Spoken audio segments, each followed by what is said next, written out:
Hey guys, so let's discuss the next question, which is how do you reduce OpenAI or LLM cost? Okay, so here we will be seeing around 15 ways to reduce the cost.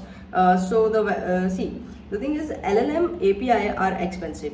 Okay, and because pricing depends on your input tokens, output tokens, model size, which model you're using, and number of requests. So at scale, even small optimizations save huge money.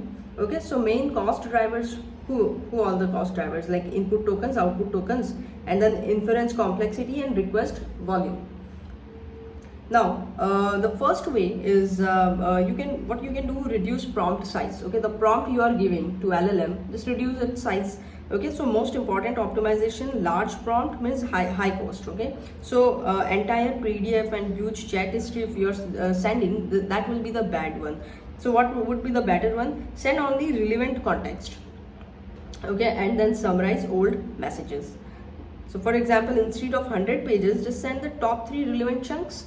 Okay, now the second one is use RAG instead of huge context. So do not send entire document to LLM.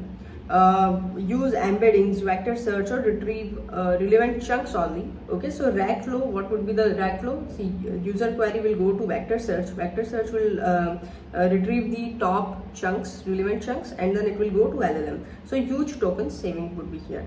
Now third one is conversation summarization. So long chat histories become expensive. Instead of storing entire history like 100 previous messages, store summary like user discussed payment system earlier. That's it.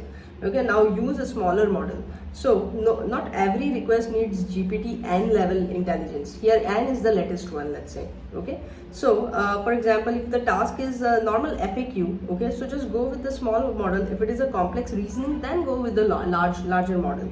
So this is called model routing. For example, simple support query, so go with the cheaper model, and if it is complex coding problem, then go with the powerful model.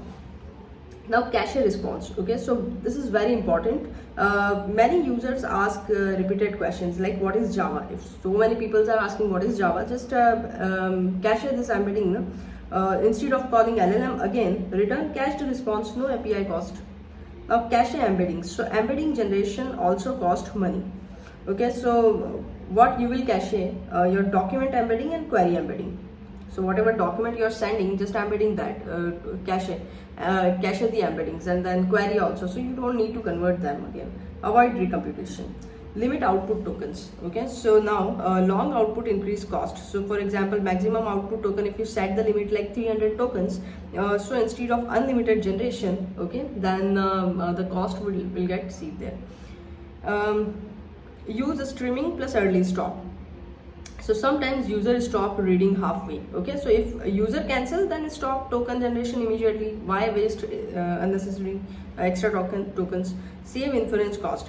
Now ninth one is prompt optimization. Okay, so smaller prompt, lower cost, or faster latency. So bad thing is like long repetitive instructions. What would be the better one? Short optimized system prompt. So just send the short prompts. Batch request. Okay, so the 10th one is batch request. So combine multiple requests together. So this is useful for embeddings, classification, and offline processing. Reduce API overhead. Now the 11th one is use fine-tuned small models. Instead of expensive giant models, fine-tune smaller cheaper model. Okay, so for example, customer support bot or domain specific assistant, so you just go with the smaller model there.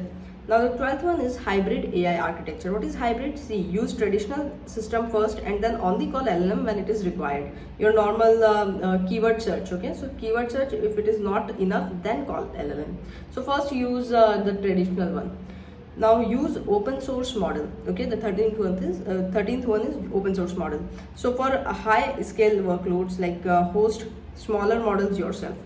Okay, so for example, Metal, Llama, or Mistral can reduce API bills significantly. Now you will have a smart retrieval. So retrieve top 3 chunks instead of top 50 chunks. Okay, so smart retrieval would be there. So if there is a less context, then lower token cost, correct? Now async processing. The 15th one is async processing. Use the queue there. Not every task need real-time inference. Okay, so for example, nightly summarization or offline analytics, use batch jobs instead of live API calls. So that will be cheaper for you. Now example, enterprise cost optimization. Okay, so user query, first go and check in a cache. If it is not there, then drag retrieval. Okay, and then small model first. If it is not sufficient, then go with the large model only if needed. The cost optimization layers, if you talk about, so first is the prompt. So prompt, what it will do, reduce token. Okay, if you optimize prompt, okay, sending the shorter prompt, it will reduce your tokens there. Now retrieval, so send less context. Okay, inference, so smaller model, just go with the smaller model if required. Then responses, so cache the response. And infrastructure, so batch processing. Okay, instead of a single request, just group the request and then in a batch process them. So example calculation, like GPT-4 cost expensive per 1000 tokens. Without optimization, 20k tokens per request, and with RAG plus summarization, let's say 2k token per request is now you're sending. So huge saving at scale there. Now real world strategy, if you see, so OpenAI is using prompt caching, Anthropic is using context optimization, and Google is using TPU efficiency. We have seen that, right? Now challenges, so huge prompt, so just go with the RAG, that will be the solution. If it is long chat, go with the summarization. If it is expensive model, go with the routing. Okay, smaller model or larger model. Repeated queries, then go with the cache, and high traffic, then go with the batch inference. So that's it.